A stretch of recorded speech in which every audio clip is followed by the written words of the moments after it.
Roll in. Roll in. I think so. Oh yeah, you see it on that one. Okay. Yeah. So hi, I'm Eugene and I'm here with Jo.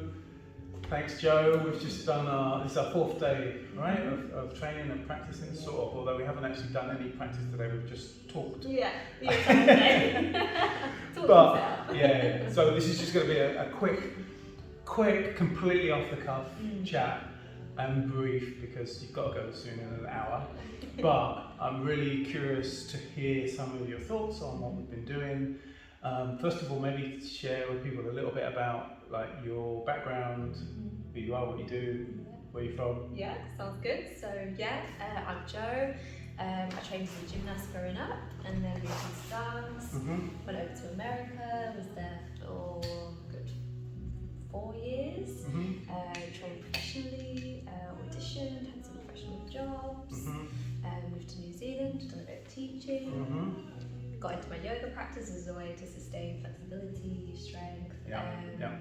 And then really getting into yoga sort of opened me up to meditation, mindfulness. Cool. And developing that outside of life practice as well. So now I'm in Leeds and really grateful that we've stayed in touch over the span of, I think we met maybe 5 years ago. Right, at least 5 years ago. At least 5 years ago. Yeah, it was a one-off session. Right? One-off session of acro yoga, 90 minutes maybe. Something like that. Possibly 2 hours max. Yeah. But you were just going off, and that was like, oh, let's we chatted, let's do a bit of work together and see. But then you were going off to New Zealand, right? So that was that. Yeah. We had a great day, and that was it. That was it. It's like, oh wow, there's great potential here. I'm off to the other side of the world. And then we kept in touch, and then so now 5 years later. And we've done 3 days because today we haven't done anything. Yeah. But I've probably done acro yoga maybe once or twice after seeing you. After seeing you 5 years ago. Yeah, really. Okay. So you're in your first week of acro. For sure. Intense training. But then obviously your background. Movement, dance, gymnastics, yoga. It's you just it obviously explains why you just take to it easily and enjoy it. I guess because we're short on time. I'm particularly interested in your experience of Heart Dance Meditation. So Heart Dance Meditation is quite a new thing. It's been a journey personally for me for over a kind of 10-year period, a little bit before I even started acro. And I didn't know, it was just something I was really curious about. It was very vulnerable for me, something I really needed to work on. But then it seemed to offer so much creative potential. And then over the last couple of years, I'm like, okay, I really enjoy this. Creatively, there's lots of potential, but can I introduce other people to this? How would I workshop it? And then last year, just started workshopping it for a few times. So circus, Wellbeing by the Lakes, and Mind, Body, Spirit Wellbeing Festival. What's unusual with you though, because at the end of the day, you could say that it's kind of contact improvisational dance, right? For sure. Because it's two people in contact, and there's no structure, there's no script. How would you start? How would you describe it? Yeah, I think so. I think in that space, you can have different cues and things that you're focusing on to develop, say, like a certain piece of choreography or movement. I think, when you bring that word meditation into it, right? Okay. It's that really sinking in to the feeling, to the connection, and letting that override That's interesting. So did that word make a difference for you? Did you kind of go, oh, okay, wait, this is something slightly different? I think so, yeah. Okay, that's really cool. That's kind of why I put the word in there, because to kind of take the emphasis off the word dance and finding that people would go in their heads, I'm dancing, exactly. This is what I think they want me to do. Yeah, now I'm held in some kind of way. And then meditation for exactly that reason. Hopefully they go, oh, meditation. Oh, so it's all right to just move slow. Yeah, really relax into it. Right. Totally, moment by moment. Yeah. Because how would you say, how is it, because you're, as someone who's trained in dance, professional dancer, is improvisation just something that's easy and comfortable for dancers on the whole? Yeah, I think case by case basis. Right, absolutely. I get that. For me, like many things, for you, no? Really? Okay. Yeah, and I guess there's two things. There's solo improvisation, but sure. then there's improvisation with another person. Yeah, but obviously we don't use those words. Yeah. We want to kind of keep that, because they're kind of quite potentially, challenging words or challenging context, right? For sure. Yeah. I think unless, I kind of maybe a bit with the yoga practice and meditation and being able to sit in that stillness. Okay. Finding that space. I think that when we were practicing, really enabled me to just be present, be in the moment and respond and even if there is a bit of resistance, acknowledge it, move past it. Yeah, very cool. Yeah. And that's, I've been lucky to kind of share and explore this with lots of people who help me, and it's like, you want me to do what? Okay, all right. But even professionally trained dancers have said to me, look, Eugene, this is quite challenging for dancers, this isn't necessarily comfortable, we kind of, some of us is like, walk in the park, no problem, like say case by case basis. Yeah. But what was unusual about the way you just immediately seemed to get, I know we did speak about it, we did have a chat with a friend before you got here, but you just got it. Yeah, I think it feels amazing. Does it? Go on, share, tell me what you. I think just relaxing into it. Right. Yeah, and it being an experience and not trying to produce something. So if you had a friend or a stranger or someone who was coming to a session, what would you say to them about how to approach it or what it is? Or I think number one, you don't have to be a mover. cool. You don't, yeah, absolutely. It's just agree with that. surrendering to it. I think. Yeah. To what? To the experience. Okay, cool. All right. Exactly. Yeah, to contact. And contact, that could be communication between two bodies. Yeah.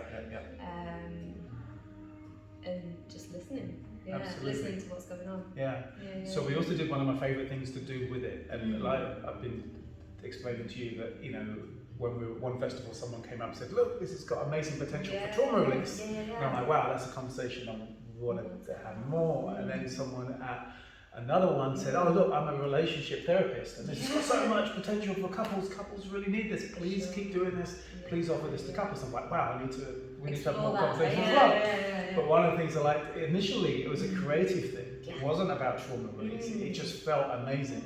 And it's something I could do constantly. Which I know you weren't in a hurry to stop either. No way. So where am I going?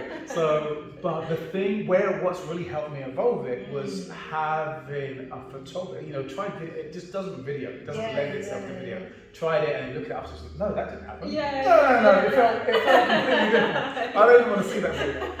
Other than one where it was filmed super up close. But what's been super interesting is photography. A photographer captured it, and there's one friend who's done it, Charlie. Ninja Star Photography. Give her a quick plug. Because she's been at so many, and she's partly because she's so passionate about it, as you discovered yesterday, right? But how did you find that process of having someone there and a photographer making a difference or not? Well, to start with, I was very aware of the clicks. Right. And I would say the dancer in me was like, okay, try to find the poise and structured positions that you think look really beautiful on camera. And how did you respond to that? So then, dancer trigger? Yeah, exactly. Relax, breathe. Nice. We breathed a lot. We took moments of complete stillness. All very, very slow in movement. And like we were talking about yesterday, hearing the exhales and just settling back in. Yeah. Absolutely. What would you say about that very slow kind of stillness because I think I'm sometimes slightly self-conscious when I'm saying to them, can we I often say, yeah, can we move less? And I would say, look, if for the first 2-3 songs we barely move, we're probably doing it better, or I'm talking to a couple or someone, I'm just introducing myself, that's probably it's more the vibe than if we do what we think can go to our heads. But sometimes I wonder, why does Eugene want me to do this really slow, barely moving thing? Not dancing. Yeah. What did you find? What do you think about that stillness, that quietness, that barely moving, at least to begin with? What does it bring? I think it brings the ability to listen, and so when you do start to move more, you don't get caught up in I'm moving and I need to move in a certain way. It's just a continuation of that kind of conversation, communication. Nice. Yes. And so it's more. I feel like that stillness brings a more natural evolution of the movement. Yeah, absolutely. And we use it a couple of times, I feel, to reset.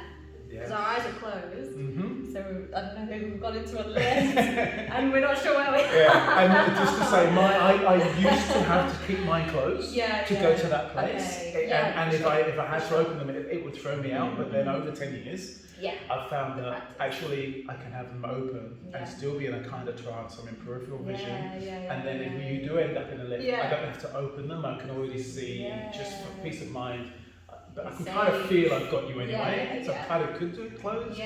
But just there's not a pillow right there. Exactly. We're going into the fireplace. For sure.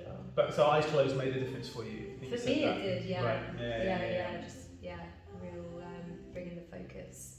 It's just that awareness and attention. Like I said, when you can start to hear the clicks of Charlie. It was sort of like, oh, okay, I've become really a bit self-conscious and a bit aware. Right. But bringing it in, it was then back to just what did the touch feel like? Sure.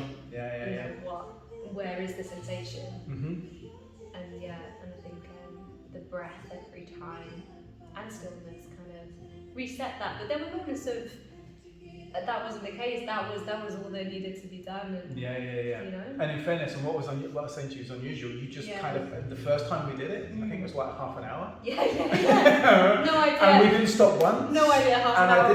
I didn't have to ask for any. Oh, can we do a bit more of anything? It's just like you got it. What was I going to say about that? It just flew by. Right. And that's where like the meditative state just was like, wow. And Charlie said the same. She said, wow, that's the longest heart dance I've seen. Half an hour, non-stop. And after it's just like, wow. Like weight off the shoulders. So who feel amazing, Who do you think it offers something to? Would you say that practice? Everyone. Really? Everyone. If you can get to that vulnerable space and sit in it, I think. Because inevitably that's there, Sure. Let's acknowledge that. Yeah, no, definitely. Definitely, it's definitely a thing. Yeah. Was that is that something you've overcome elsewhere? Oh yeah. Right. Yeah. Different things. Sure. Okay. Yeah. Amazing experience. Cool. All right, we'll wrap this up because I want to do a little bit back. Yeah. Maybe got 40 minutes before we Sounds go. good. Maybe even a super quick heart Yeah. dance. Maybe. So thank you, Jo. Thank you, guys. Yeah, thank you. Awesome. Very nice. Cool. Is that right? Yeah. Lovely. Supernatural. Never done that before. Really? Oh my God. You'd never know. Yeah.